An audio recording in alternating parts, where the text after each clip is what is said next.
Hey everyone, welcome to Movie Club. Velvet Buzzsaw, starring Jake Gyllenhaal, is a satirical black comedy horror film that got very mixed reviews coming out on Netflix in 2019, but it is one of my personal favorites. This movie is about the modern art world in Los Angeles and the demise of its shallow, greedy characters as they plot against each other to get ahead and get richer and richer. This movie is written and directed by Dan Gilroy, who also wrote and directed the movie Nightcrawler starring Jake Gyllenhaal.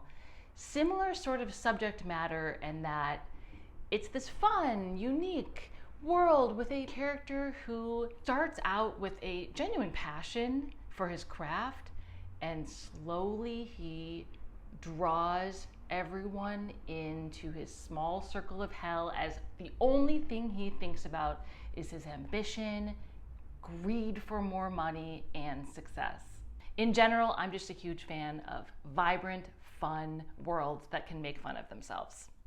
This movie offers that right at the top.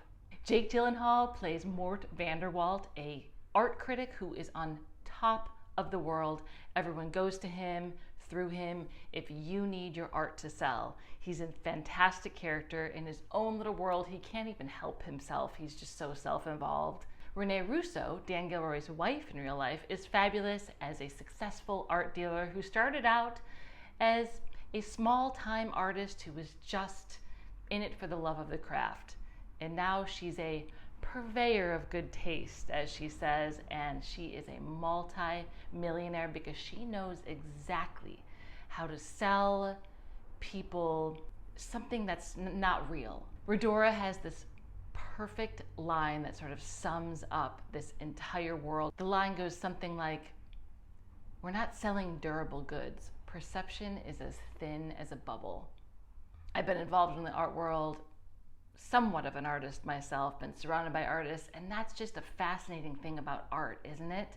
That it's not a durable good, it's the perception of how popular it is, what people think of it, what the critics say. Maybe the critics hate it and that makes it more valuable. Originally, the Mona Lisa, no one cared about at all. The Mona Lisa got so popular because it was stolen. Once the painting was found after being stolen and put in hiding for several years, there was all this intrigue around it and everyone wanted to see it. The perception of this piece of art became invaluable. Toni Collette is also a fabulous, completely cartoonish character.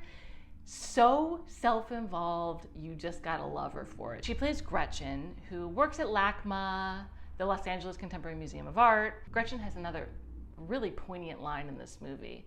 Something along the lines of, "I got into the art business to share my love of art with the world. And then I realized that there's only a very small amount of people that actually get to enjoy the best art."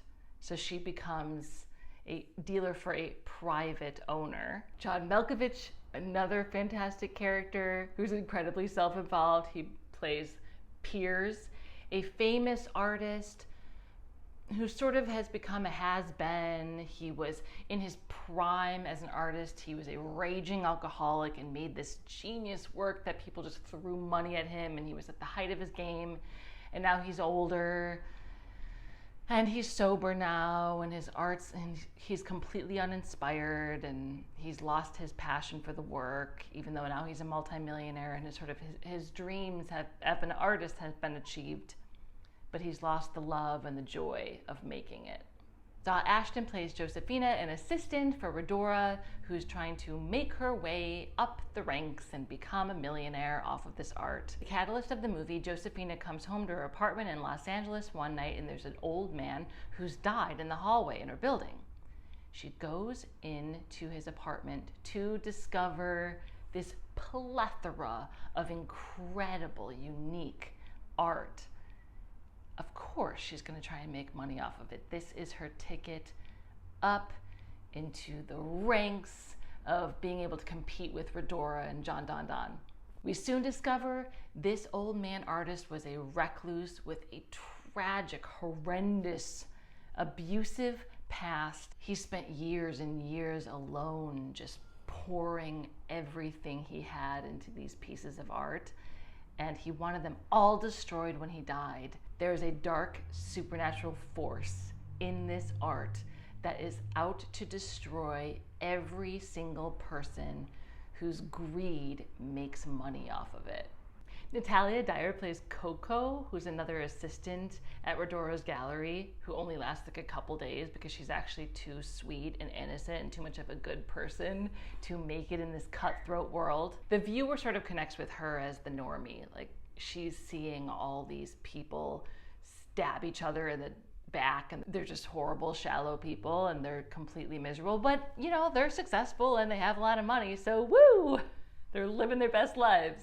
And we see the ridiculousness of these people through the eyes of Coco. Again, I love these worlds, vibrant, larger than life characters with a seed of something going through it that is sort of the moral compass. It's also just a fun, kitschy play and like an art house horror movie from the 70s. People maybe don't know quite what to do with it because it seems like, oh, this isn't a movie that should be being made now. But it's fun to revisit these worlds and see what a genius, really creative filmmaker and actors can do with this new play on the genre. Let me know what you guys think about Velvet Buzzsaw.